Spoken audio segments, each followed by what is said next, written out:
لا إله إلا الله محمد رسول الله لا إله إلا الله محمد رسول الله. In the name of Allah, the most merciful, I love Muhammad Mustafa than the whole wide world. Making partners with Allah is the greatest sin. I shall never ever worship anybody but Him. La ilaha illallah Muhammadur Rasulullah.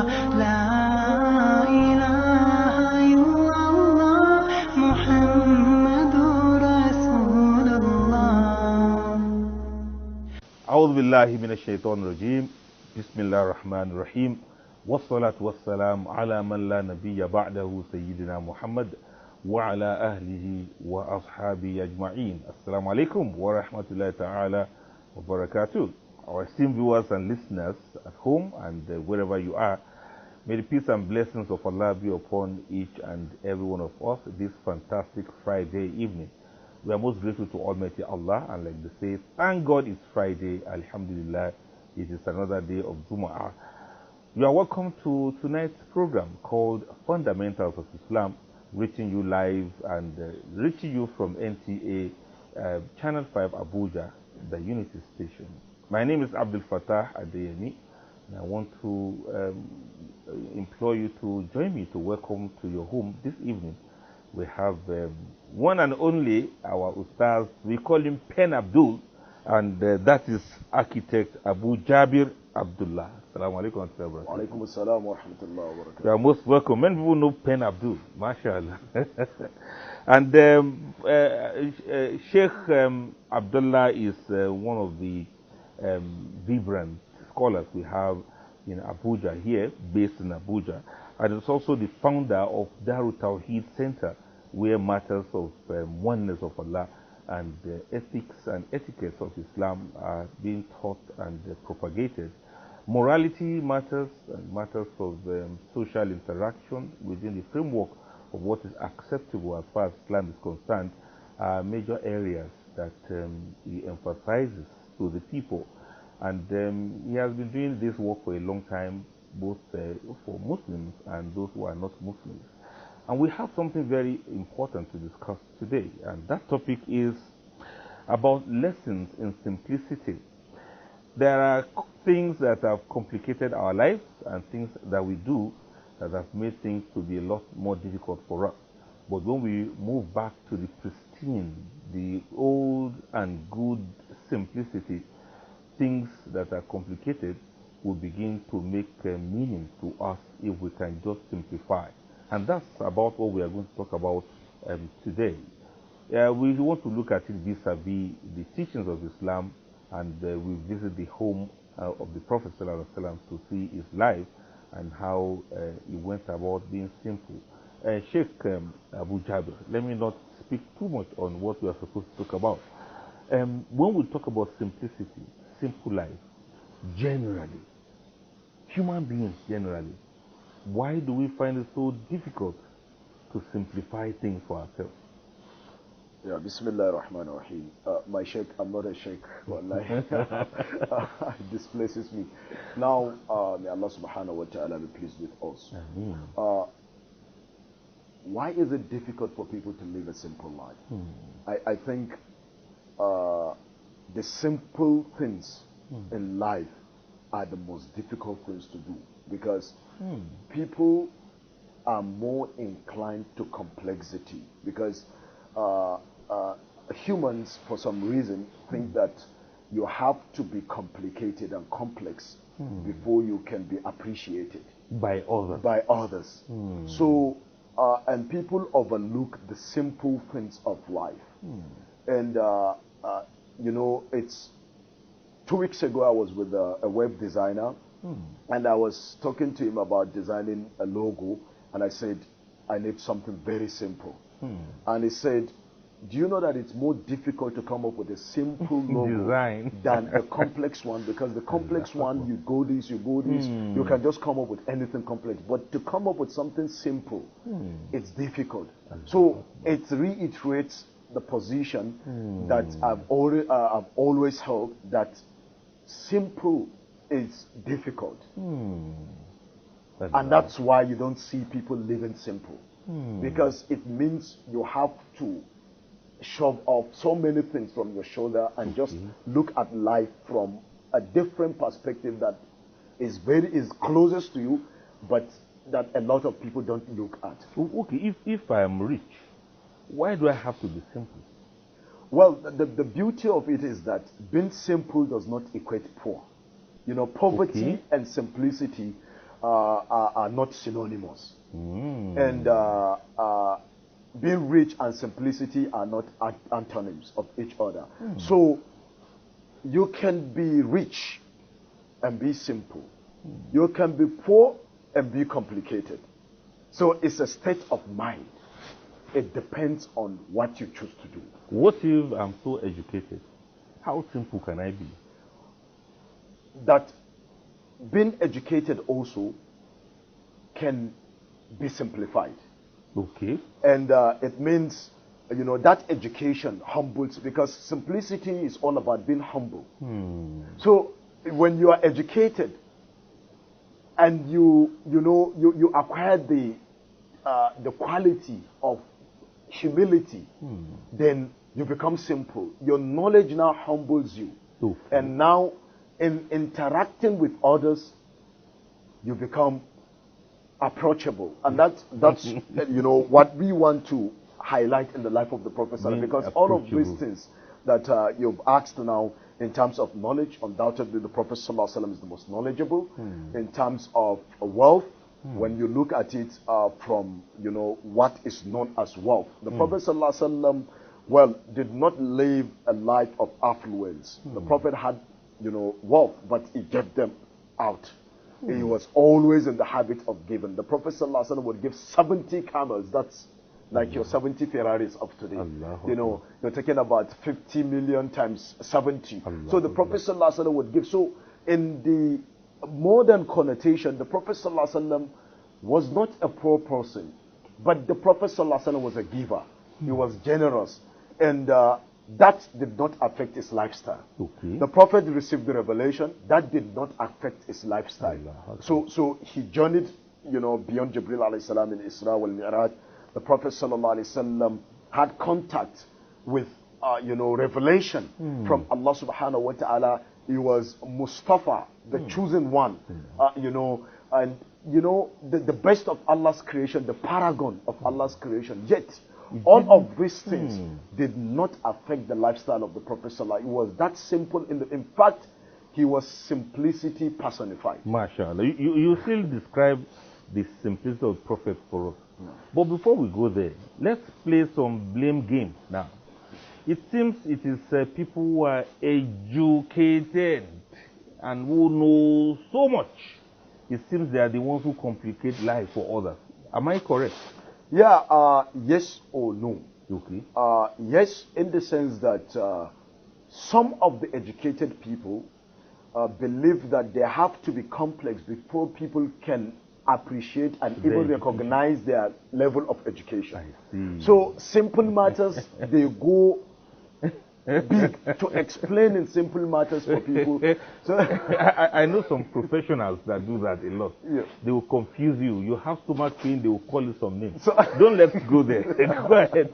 So you understand that you know, for someone to explain certain things to you, he goes complex before he brings it down, so that you will now appreciate that he has done a lot of studies. But when you look at the life of the Prophet sallallahu you know, Jawami al-Kalima, the Prophet sallallahu was a man of few words, favored with comprehensiveness.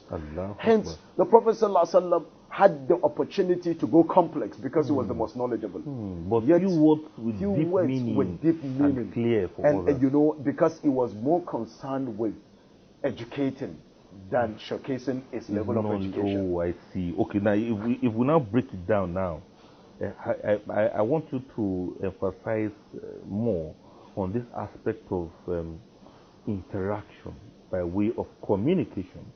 Then we look at lifestyle by way of living, and then by way of relating with others.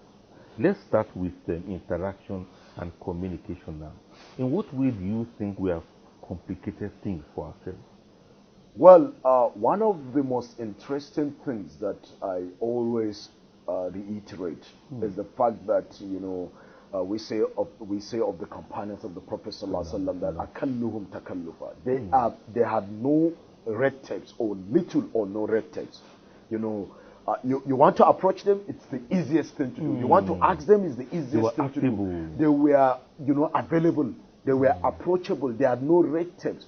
So, and they got this from the best of the best, the Prophet sallallahu alaihi wasallam. So, the interpersonal skills of the Prophet sallallahu alaihi wasallam speaks volume of his simplicity. That the Prophet sallallahu alaihi wasallam was so simple that he could interact with anyone. Let me give an example. No. Two examples to perhaps to, you know, put the icing on the cap on this issue. The Prophet sallallahu alaihi wasallam, one is even at the early stages. One, I will give one example in Mecca, then one example in Medina. No. The Meccan example was when the Prophet sallallahu alaihi wasallam at the early stage, you know, the early hours of Islam, when the Prophet sallallahu alaihi wasallam was calling people to Islam in Mecca, and things were difficult, a lot of persecutions and a lot of character assassination and name calling. The Prophet sallallahu alaihi wasallam was called a madman. يقولون, you know, and they used to say that huwa majnoon, that the Prophet sallallahu alaihi wasallam was a madman. And Dimab, the narration is Sahih Muslim. Dimab, radiallahu anhu, before he embraced Islam, he came and he was asking, you know, it was said that on the streets of Mecca, he was asking. We're talking about the interaction and how simple the Prophet sallallahu alaihi wasallam was. He has started receiving revelation, mind you. So he had every right to be pompous and to be, you know, arrogant and to be, you know, I'm a prophet and, you know, I received revelation. But listen to what happened. The man was asking that, please show me the house of, you know, the name that they used to call the Prophet sallallahu alaihi wasallam. And the man was ushered, and he was shown the house of the Prophet sallallahu alaihi wasallam. And he met the Prophet sallallahu alaihi wasallam in his house in Mecca, and he said to the Prophet sallallahu alaihi wasallam that I heard that you have been touched with, you know, junoon, and I cure people. Allah has cured a lot of mad people through my hands. Now we're talking about interaction and simplicity. Dr. Abdul Fattah, I come to your house and I sit in your living room and I look straight into your eyes and I said, Doctor, I heard that you have madness and I cure mad people. So I'm here. Allah has cured a lot of mad people through me. I hope that Allah will cure you through me. You know, someone coming to your house, someone you've never seen before, he's calling you a madman. I will want to show you real madness. Yes. and you know, the first thing is, if you can beat him, the first thing is you hit him. If you think you cannot do that, you call the securities. No, you call the securities. If you have a bail, But this was the interaction of the Prophet sallallahu alaihi wasallam. The Prophet was calm, collected. He was not moved. He was not emotional. The Prophet ﷺ was a guide. And the Prophet ﷺ, he looked at the man and he said, Inna alhamdulillah, nahmadu'u wa nasta'inuhu, wa ashhadu an la ilaha illallah, wa ashhadu anna Muhammadan abduhu wa rasuluhu, thalatha marrat. Then he said, when the Prophet ﷺ said that,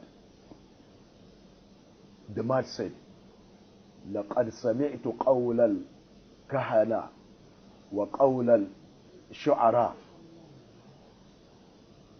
I've heard the statement of poets. I've heard the statement of, you know, the fortune tellers, the marabout, the sorcerers. But I've never فما سمعت مثل هؤلاء الكلمات. I've never had the like of this statement you just mentioned now. Allahu Akbar. Allah. And he said to the Prophet sallallahu alaihi wasallam, A'id, repeat your statement. And the man now said, Ya Rasulullah, halumma yadak ubaya'uka ala al-Islam. Bring forth your hand. I'm giving you my allegiance. I'm pledging my allegiance He says, to I will be a Islam. Muslim now. He accepted Islam there and then. This is simplicity and interaction of the Prophet sallallahu alaihi wasallam. And he didn't stop there. He was not emotional. He was not overreactive. He responded. And You, he you know, you responded. have difference between responding and reacting. So reacting is a product of emotion. Response is a product of intelligence. Allahu So the Prophet sallallahu alaihi wasallam responded to that provocation in those calm words. in those calm words. And the man was melted spiritually. Allah. And there and then he embraced Islam. That was interaction. Quickly, the Medinan. Wait, Okay. you tell us about the Medina part. No. We'll take a short break now. We have been talking about this matter of simplicity, and it is getting to be very interesting. Stay tuned because we are still here. Assalamu alaikum.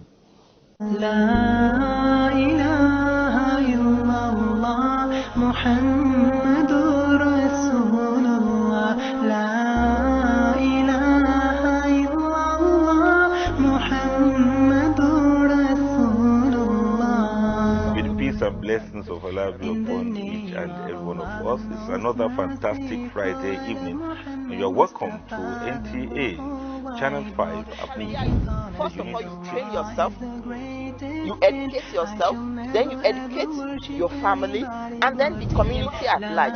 Fundamentals of Islam Live, showing 7:30 p.m. every Friday on NTA Channel 5 Abuja, the Unity Station. Join us. محمد رسول الله. Thank you very much for staying tuned. We are still on to the program Fundamentals of Islam, reaching you from NTA Channel 5 Abuja, the Unity Station. We have been talking about matters of lessons in simplicity, and we have Abu Jabir here in the house. That is Sheikh Abdullah Pen Abdul. He has been talking about how the Prophet ﷺ was simple in responding to matters that were brought before him. He gave us an example of what happened when he was in Mecca. Now he is going to tell us about the example of simplicity when the Prophet was in Medina. Tell us more about it. Now, alhamdulillah, it's amazing. And before I give this Medinan example, simplicity is much appreciated if it is found in those that are in position of authority. And if it is found in those that are influential, if it is found in those that have been tested with knowledge, authority, wealth, and power. Allahu Akbar. That is the hallmark of simplicity. That They are is the ones. They are the ones. When a poor man is simple, people would say he has no Because of option. what- You know, what- poverty is. what will he have done? What could he have done? Dama. Poverty is dama. He has no option. But when you want to appreciate simplicity, then you look at simplicity in the light of those that have every reason not to be simple. Allahu Akbar. So, in this light, I bring to you, you know, the incidents of Prophet Muhammad sallallahu alaihi wasallam and Zahir bin Mizham or Mahram, according to the narrations.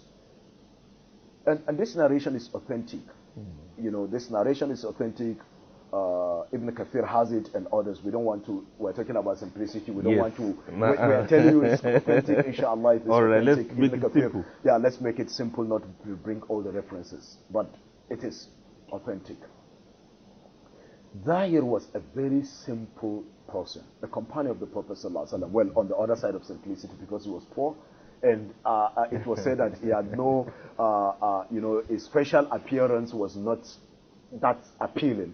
Alhamdulillah, you know, in terms of, you know, handsomeness, and he was a man from the village, Allahu not even in the city of Medina. So the Prophet ﷺ would say, in Zahira, as in Sahih Jami, Sheikh Nasir ibn al-Albani authenticated, say, in Zahira badiyatana wa nahnu حَذِرُوهُ. Zahir is our contact in the village, and we are his attendees in the city. So the Prophet ﷺ will say this about Zahir. So Zahir was, radiallahu anhu, From the village. From the village, and he was not even known amongst the companions, a simple person. He will come and sell his products in the market, even, market days in Medina. So on such occasion, Zahir came, and he has his products in front of him. And the Prophet ﷺ came from behind. And he clasped his hands on the face of Zahir. And Zahir didn't know who it was. And, mind you, the Prophet of Allah ascended to the seven heavens, came back with Salah, everything, the special one, everything, versus Zahir that came from village. The Prophet didn't say, I'm the boss. So I want us to look at it from this perspective, so that we can understand. Yes, he had time to play with ordinary people, but no companion is ordinary. But in this context, I hope you understand. Yes, in this context, he had time to, because even among the companions, Zahir was not famous. He was from the Ahl al-Bahdiyah, from amongst the people of. So the Prophet clasped his hand, and Zahir was, who is this? Who is this? And it was said that he felt the softness of the palm of the Prophet ﷺ, and he knew it was the Prophet of Allah. And the Prophet ﷺ said, "Man yashtari hadha al-abd." That was the interaction. That was the simplicity of the Prophet. Today, we don't even talk with our security men. But what did that statement mean? He said, who is going to buy this slave? Allah. Man yashtari hadha al-abd. Who is going to buy this slave? Today, you find it below your dignity to converse with your security man, with your maid, with your gardener, with your driver. The driver will drive you for 10 hours, no communication. Only park the car here. There is no interaction, because we think, I employ you, I pay you. So why should I stoop so low in discussing with you? But the Prophet ﷺ had that time, and he said, "Inna zahira badiyatana." He said, "Man yashtari hadha al-abd." Who is going to buy this slave? Do you know what Zahir said? No, and this speaks volume of how Zahir even looked at himself. He said, "Idhan wallahi tajiduni kasib." He said, you want to sell me?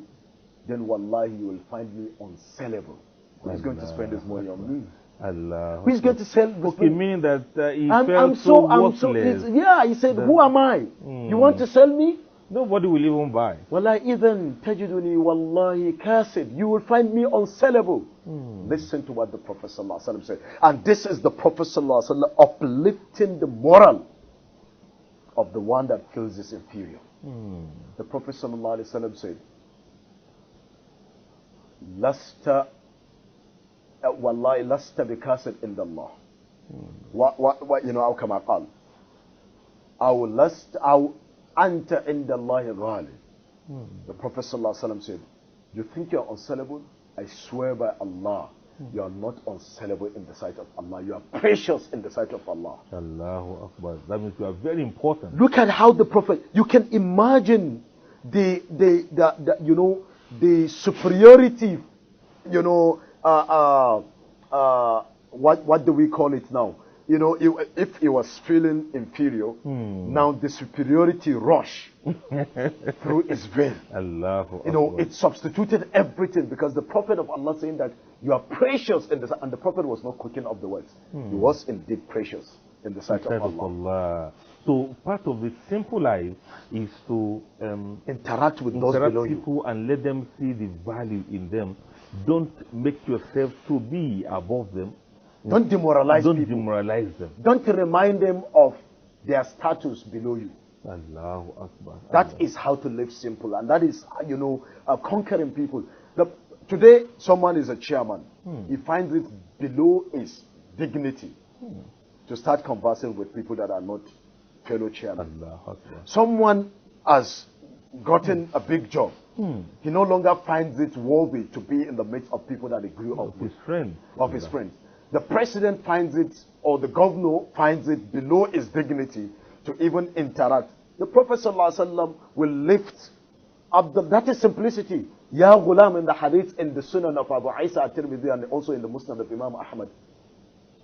the hadith of Abu Abbas, Abdullah ibn Abbas, he said, Ya Ghulam. We all know the hadith. Oh, the literature. He was riding on the himar of the Prophet. So the Prophet gave people lift, literally. So today you are riding a Mercedes. Who is you are not going to sit on my Mercedes car. But the Prophet was that simple that he could give ride to even people that are small in the eyes of the world. Thank you very much, Sheikh, for that. Alhamdulillah. I wish we could.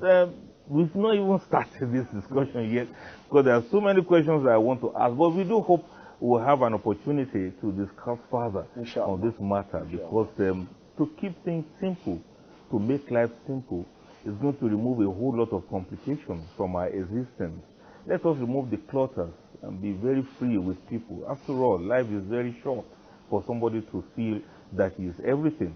May Almighty Allah put al-barakah in all that we are and all that we have. And we thank you for coming around. We want to see you again some other time. All right, let's do this again. Same station, same time next week, inshallah. May Allah spare our lives. Do have a beautiful weekend ahead. Assalamu alaikum wa rahmatullahi ta'ala wa barakatuh. La ilaha illallah Muhammadur Rasulullah.